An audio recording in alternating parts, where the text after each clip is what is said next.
Good morning, everyone. Uh, Welcome to Module 2.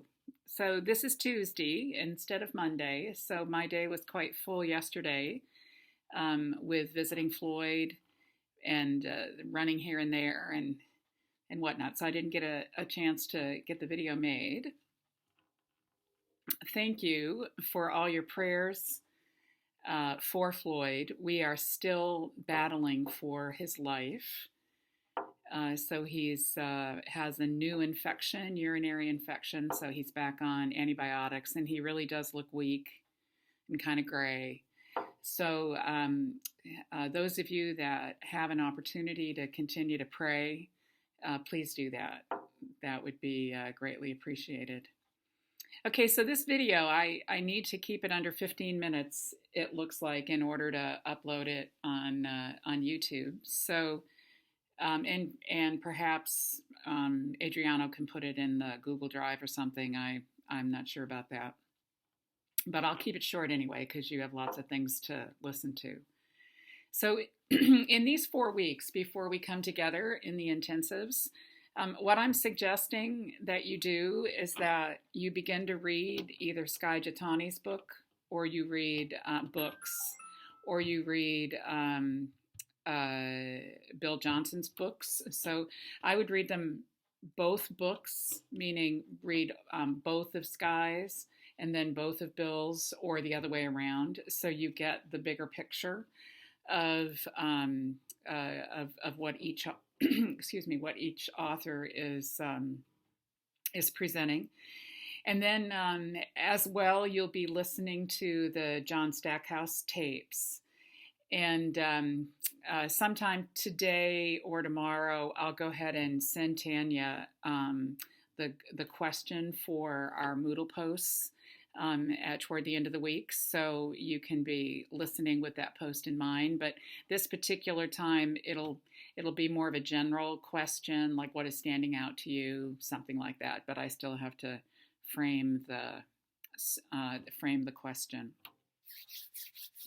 All right, so for this video, though, I do want to remind us that as we work through all the material in this module, so not only these 4 weeks, but everything else that we're going to be considering, I wanted us to use that biblical story, that biblical timeline in mind, and sort of continue to develop your understanding and perhaps even some of your questions as it relates to those categories. Okay, so the timeline, if you remember, and I really don't have a good visual to show you, but perhaps you remember from the line that we had on the board, and perhaps maybe even someone took a picture of that. And if you did, if you could kind of send that out, that would be fantastic. But we started before, excuse me a minute, let's just make sure this isn't Sally, okay. So we started with God, and with that, we included a Trinitarian God. And so, so continue to think about the person of God, Father, Son, and Holy Spirit from the beginning, before creation, and continue to think in terms of the Son of God as the second person of the Trinity is only 100% God. So you've got, and so therefore he's not Jesus. Okay, so you've got Father, Son, and Holy Spirit in Trinitarian fellowship, and Dr. Hall gave us a fantastic sort of an introduction to gave us some language in terms of how to talk about that reality of who God is. When you listen to Stackhouse, it's very clear that Stackhouse is in the midst of colleagues there at Regent, where many of them are might be considered Trinitarian theologians, and he kind of gives a little bit of a okay, let's not get all overboard on this Trinitarian stuff, and which is an interesting. It's just an interesting take. Okay, so I do want you to listen to him, and I want you to take in what he's saying, and what some of his cautions are, because I think they're valid. I think they're valid, but at the same time, I do think he's missing something of of the the importance of the Trinitarian, not just understanding, but helping the everyday Christian um, grasp the reality of that as it relates to the way they worship and kind of the way they live and relate.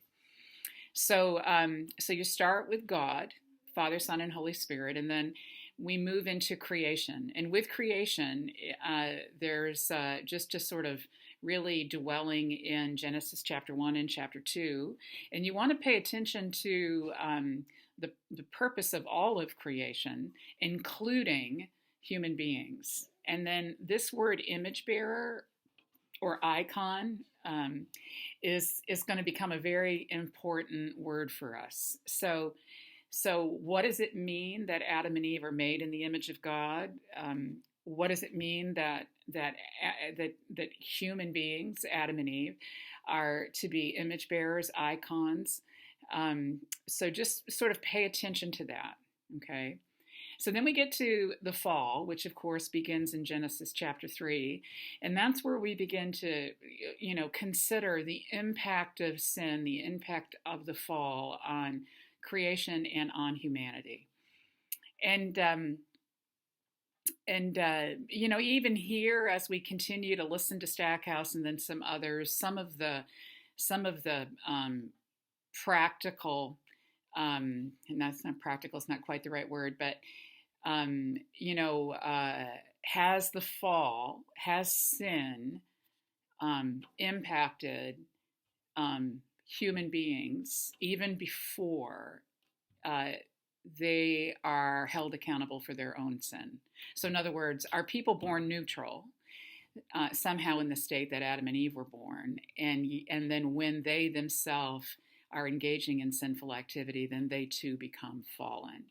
Okay, extreme position, but or how do we just, what's the language? Like, how do we describe the fact that human beings are brought into a fallen world? I mean, they at least live in a fallen creation. They are born with bodies that will get sick and that will die. So how do we explain all that? Because all of that has implications for the salvation process, the sanctification process, our understanding of atonement, etc. So just be listening, be thinking about your questions as it relates to the impact of sin on the human creation. Okay, but the word I want us to pay attention to is, we're going to call human beings now bent icons. Okay, and Dr. Hall gave us some of that language when we listened to his series in the last module. So you move from this, the fall and sin category, to Israel. And that's where we pick up the story where God is beginning to work, within history, the history of humanity, to call to himself a people who could represent him to the nations and together steward all of creation. So Israel. But of course, the story of Israel is they just continue to be bent image bearers or bent icons.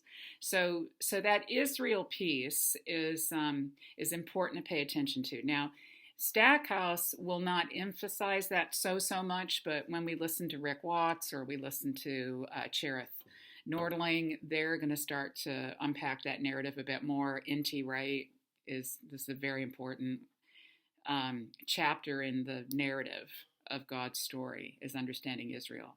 So after Israel is Jesus. And Jesus, of course, is the true Israelite. He is the true image bearer. He is the one who comes out of Israel, who does what no other Israelite does. Okay, and so this idea that Jesus is the true Israelite, he's the true human, he's He's the true icon. He's the true image bearer. Um, I want you to just keep building an understanding of what that means. And so then there'll be quite a bit from Stackhouse on, although Jesus was fully God, he also became fully human, limited himself to live as one of us, empowered by the Holy Spirit. So, and all of our authors are going to continue to uh, give us perspective on the importance of the incarnation.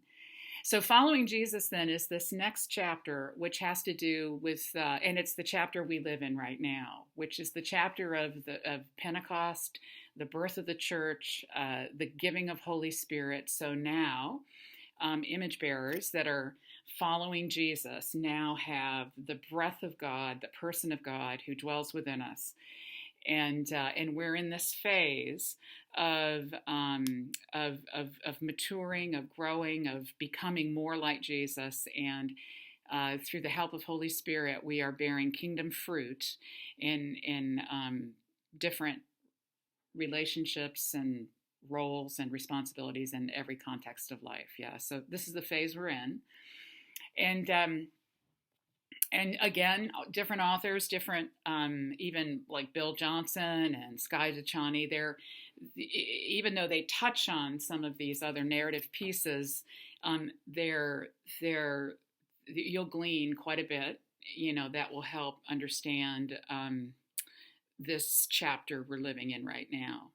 Now, this is where we said, we added, it's important to include this understanding of the communion of saints. And so the communion of saints includes believers that are alive today and and believers who have died and are now part of that cloud of witness. And all together we form the communion of saints. And this is also where we made the point that anyone who has died, a believer or a non-believer, anyone who has died, they have been disembodied. So their soul is in some sort of holding place. And Stackhouse is going to talk about that, talk about some of the options of how to think about that. But the soul is in some kind of holding place until Jesus returns again. And when Jesus returns again, that is where there is a resurrection. So we all get glorified bodies, those that believe in Jesus. And then there is the last judgment, new creation kind of beginning. So that timeline will be a framework for you to hang your learning on, your questions on, etc. And we will use that not just through this module, but we'll use this throughout the next, for the whole Masters. Okay, so that's your framework. Now, as you know, your essay, which is what you'll be graded on substantially, even though you've got a little bit of points for Moodle Post and other things, your essay really is going to be a compare and contrast kind of question related to Johnson's material or Skye Jethani's material. So I can see I'm about 13 and a half minutes in, so I'm going to stop now, and then I'll do a part 2 video that it talks about that assignment a little bit. Okay.